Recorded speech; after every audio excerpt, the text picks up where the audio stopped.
Assalamualaikum dan salam sejahtera.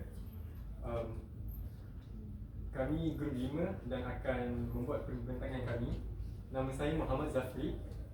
Nama saya Pujarani Sofia. Nama saya Asmadina. Nama saya Syuhada. Nama saya Nadia. Nama saya Pak Fitris. Nama saya Lili. Nama saya Ishika. Nama saya Jaya Rajni. Nama saya Joey. Dengan ini kita akan mula.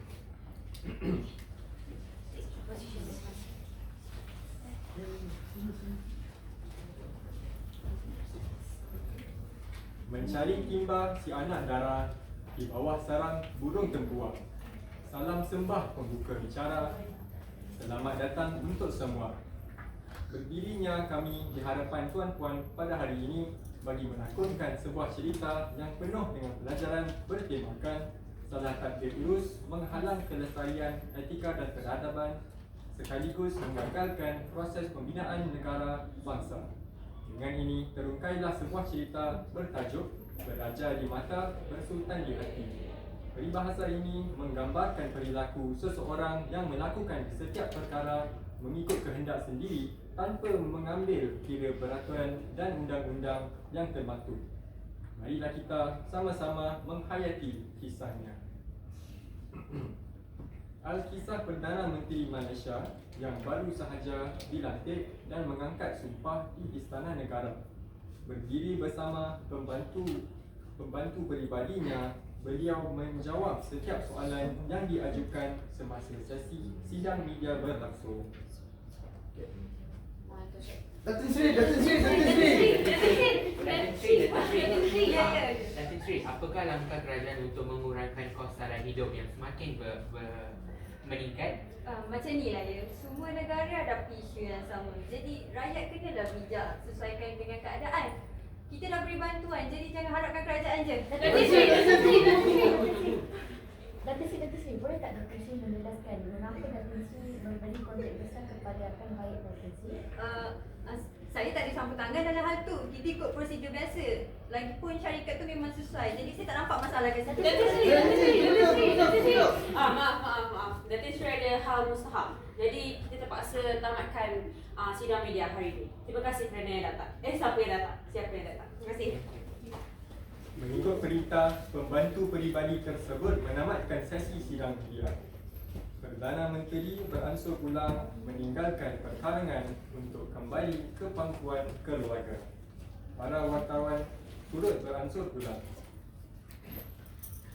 Meskipun air kelihatan tenang, terdapat banyak buaya yang licik membaham korupsi, rasuah, penyelewengan dan salah guna kuasa berleluasa hingga membawa kepada kemunduran.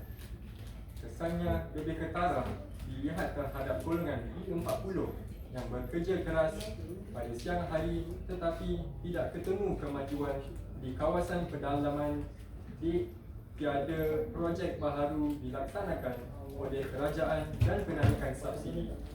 Malahan munculnya ekonomi gelap yang membawa kepada peningkatan aktiviti jenayah. Menjelang 30 lama selepas sidang media itu berlangsung, Perdana Menteri bertemu dengan seorang kontraktor dari syarikat swasta yang juga merupakan rakan baiknya. Setelah bersalaman dan bertanya khabar, beliau menawarkan tender kerajaan yang tidak sepatutnya diberikan kepada rakyat rakan baiknya. Pembantu peribadinya hanya menyaksikan situasi itu berlaku. Ini tender tu. Saya harap isu tentang kontrak ini habis kat sini je lah ya. Sebahagian pendapatan awak pun pendapatan saya juga, saya harap awak faham. Sudah pasti Datin Sri, urusan ini tidak akan berbocor pada sesiapa. Jadi ni kontrak tu tentang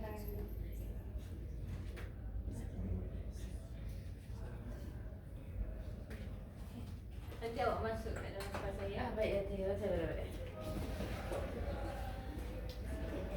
Selepas Perdana Menteri dan rakannya beransur pulang, tinggallah pembantu peribadinya seorang diri. Apabila dia mengetahui tiada siapa yang menyaksikan gelagatnya, dia mengambil gambar tender yang baru ditandatangani. Rakaman audio perbualan tersebut dimuat naik bersama gambar di laman media sosial. Dalam sekelip mata, hantaran itu menjadi tajuk utama di setiap platform. Perdana Menteri mula panik apabila perkara itu tersebar lantas. Beliau mengarahkan hantaran berbau isu perkauman dimuat naik di laman sosial bagi mengalihkan perhatian rakyat. Keadaan ini telah menyebabkan berlakunya kekecohan dalam negara akibat sentimen perkauman. Okey, saya berdiri di sini untuk menjelaskan isu yang baru tular di media sosial mengenai perhubungan saya dengan kontrak syarikat X. Jadi tujuan saya semata-mata untuk meningkatkan lagi kemajuan bangsa Melayu. Bayangkan jika China dengan India semakin berkuasa di negara kita, mesti Melayu kita ditindas.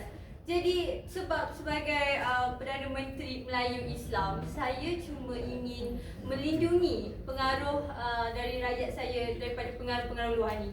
Jadi itu je lah penjelasan saya. Terima kasih. Oh, Ya semua sama je lah. Sama je Sama lah. je, semua sama je lah. Kenapa Keluar dia dari macam sini ni? ni. Ni kita membina negara ni. Rakyat Cina ni dah sama je. Siapa Siapa lah kata? sedar diri. Siapa Kalau kata kalau semua nak sama rata je, baliklah dengan korang. Semua sama Siapa kaum kata? siapa kata? Bangsa India minority. Okey, bangsa Melayu ialah majoriti. Ini tanah air kami. Siapa kata? Tak ada. Semua sama kaum Dalam saja. sejarah kata. Dalam sejarah saja ada. Tapi dalam satu negara kita sama dengan satu bangsa. Fine. Tak. Inilah Melayu. Tambah.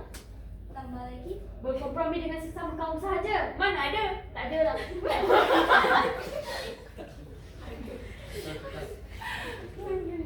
Bukti mana bukti? Tak. Mana ada bukti semua kena tunjuk ke? Yang ni pun tak tahu ke?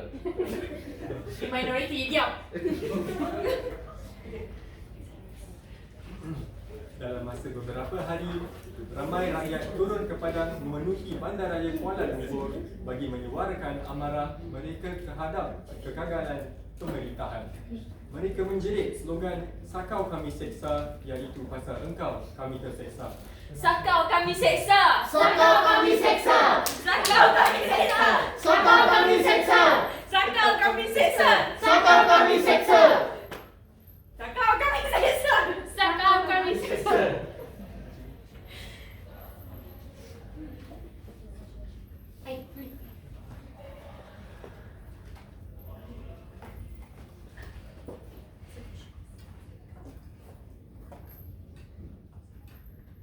Assalamualaikum dan salam sejahtera. Pada hari ini saya berdiri di hadapan demonstrasi rakyat yang menggesa Perdana Menteri meletakkan jawatan beliau akibat penghantaran tender kerajaan dan rakaman audio yang tular di media sosial baru-baru ini. Dalam masa 4 hari, rakyat telah turun menunjukkan perasaan mereka terhadap kegagalan kerajaan.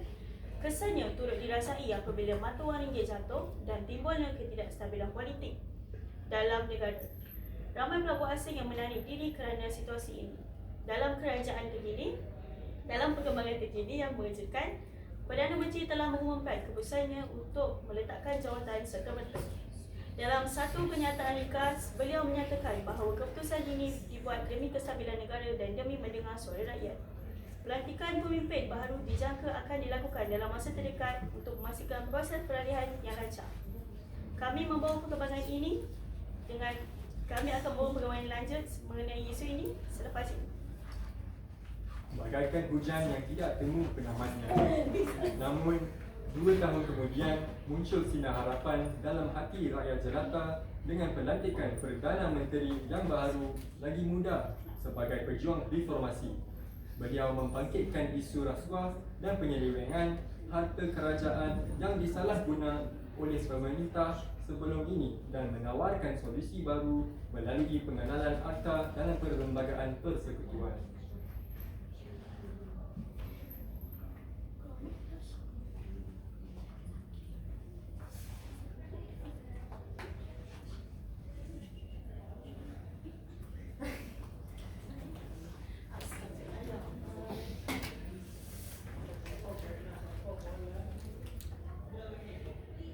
Selamat petang. Pada hari bersejarah ini, negara kita menyambut pelantikan Perdana Menteri baharu Tan Sri Sofia yang mengangkat sumpahnya pada pagi tadi. Dengan semangat pembaruan dan visi progresif untuk negara, Beliau berjanji untuk memimpin dengan integriti dan komitmen kepada kesejahteraan rakyat. Semoga kepimpinan baharu ini membawa era kemajuan untuk Malaysia.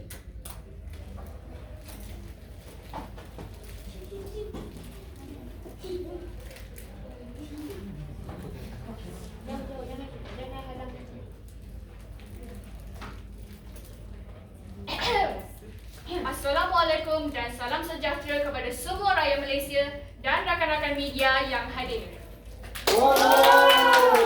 Pertama sekali, saya ingin mengucapkan terima kasih atas kepercayaan yang diberikan untuk memimpin negara kita yang tercinta ini.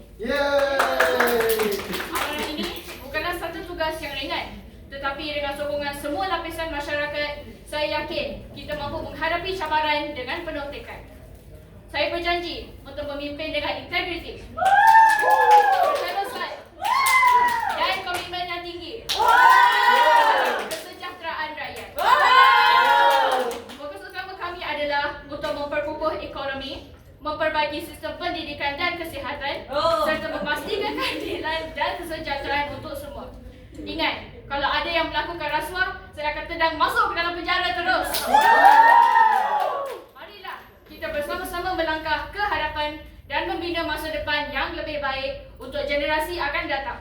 Terima kasih dan semoga kita semua terus diberkati dalam usaha ini. Mari kita mencapai martabat kerajaan ini melalui reformasi. Reformasi! Reformasi! Reformasi! Thank you. Dengan ini sampailah kita di hujung cerita.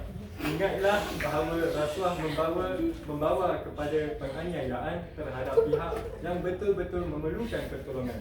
Janganlah sesekali kita mendekatinya agar keadilan dapat ditegakkan dan negara kekal aman. Sebagai penutup bicara, izinkan saya menafaskan pantun tersebut. Ikan gelama masak di kawah, masak gulai ucuk ubi. Bersama kita banteras rasuah hingga sampai ke akar umbi. Sekian, wabillahi taufiq wa hidayah. Wassalamualaikum warahmatullahi wabarakatuh.